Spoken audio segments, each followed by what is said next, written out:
Whether you're doing these things out of habit or because you got some bad advice, we're talking about 7 things you've got to stop doing on Instagram in 2023 if you want to grow your audience and grow your business. And the last one is something most everybody does except the leaders in their industry.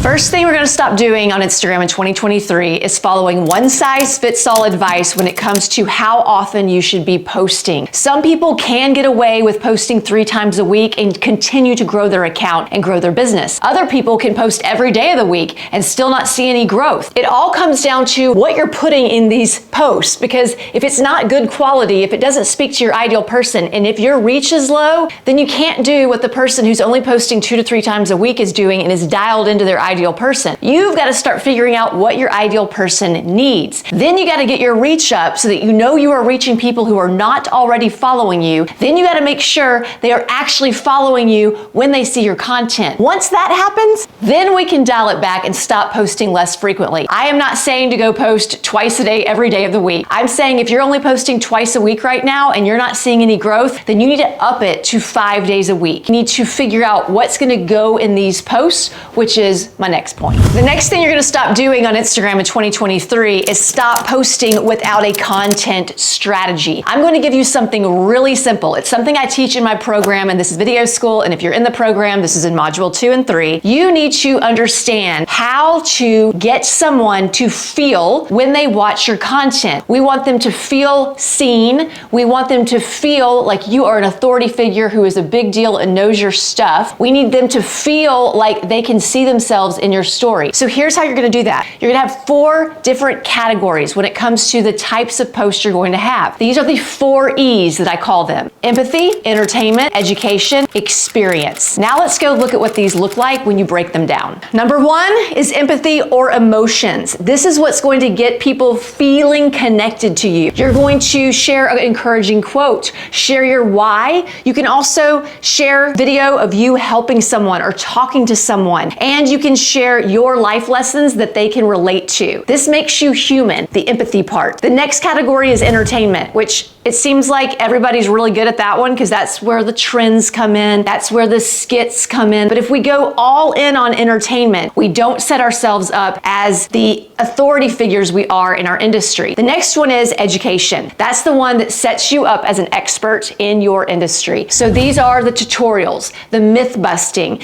the mistakes that you call out that people make. That sets you up as a leader, as someone that they can go to get problems solved. It is the most important one. But if you're doing all trends, nobody sees you as the leader. So it's going to be hard for you to convert them into customers and clients. And then the last one, also just as important, is your experience. These are your personal stories. Why do you know what you know? How have you helped other people? What is your environment like that you work in? So we can see you behind the scenes. You can show us your go-to products that you use for what it is that you do with your business. But you can use more than one of these at once. I like to do skit reels that also educate, or I like to tell feel-good stories that also give a lesson, or I like to do a funny behind the scenes, but maybe then you can share some information in the caption below that educates them. Third thing you're going to stop doing on Instagram in 2023 is only posting reels. The head of Instagram just came out and said they are prioritizing single images and carousel posts again. Doesn't mean they're no longer prioritizing reels though. And you've got to test this. You've got to see what your audience prefers. But my new strategy is to post at least 1, if not 2, carousel posts a week. Even though they don't get as much reach as my reels,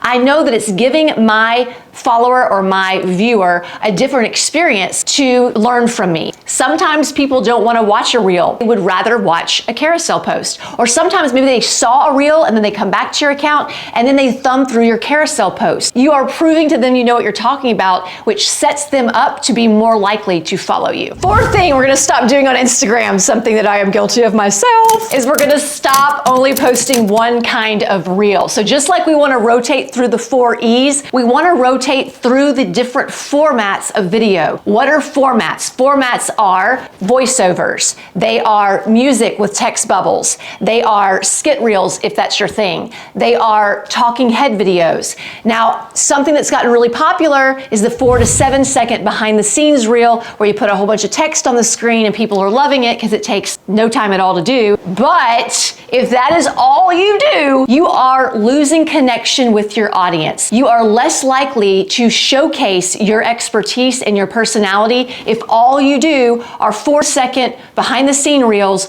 or trends.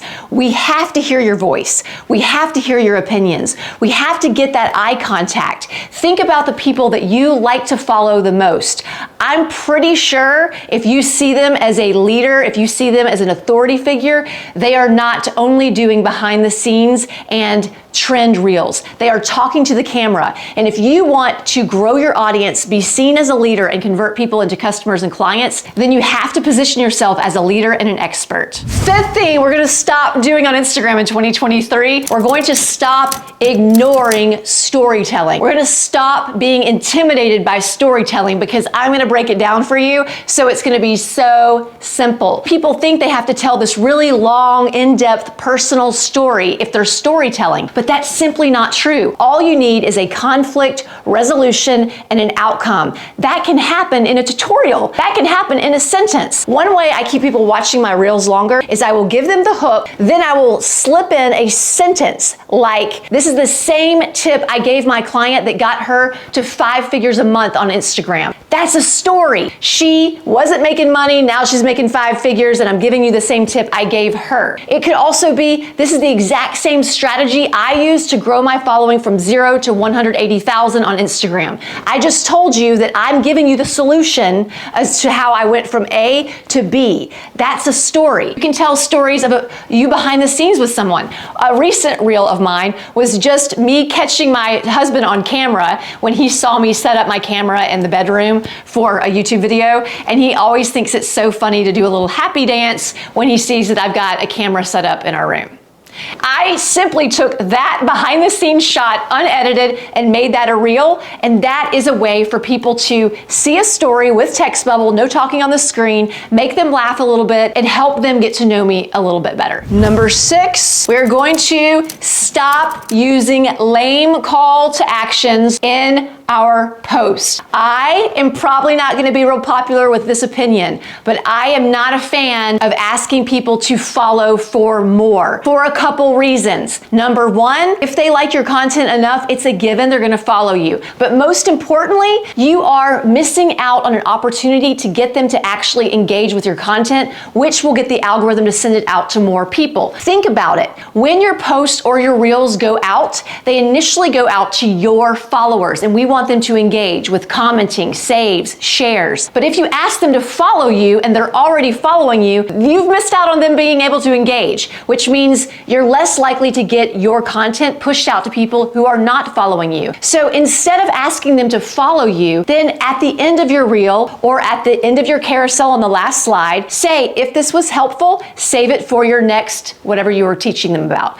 Or share this with a friend who needs this today. Or comment below if you agree. Something that's going to get them to take action that's super easy, that will help you set up your content to getting pushed out to more people. Out of curiosity, is it a pet peeve of yours when people ask to follow for more? Comment yes in the comments if it is, and if it's not, tell me what your pet peeve on Instagram is right now. Number 7 is something most people are doing right now, except the leaders in their industry. They are not pushing people from Instagram to long form content, like a newsletter, like a blog, like a podcast, like a YouTube channel. Your ROI on long form content is so much greater than your ROI on short form content. People watching short videos just want a quick fix, or they just want to be entertained. But when people go to long form content, they have a totally different expectation. They expect to be there longer. They expect to learn something. And the longer someone watches you on video, the closer they are to buying from you, because the more they trust you. And if starting a YouTube channel this year intimidates you, I got you covered. I created this video right here. It is my super simple strategy of adding YouTube to your content strategy in 2023.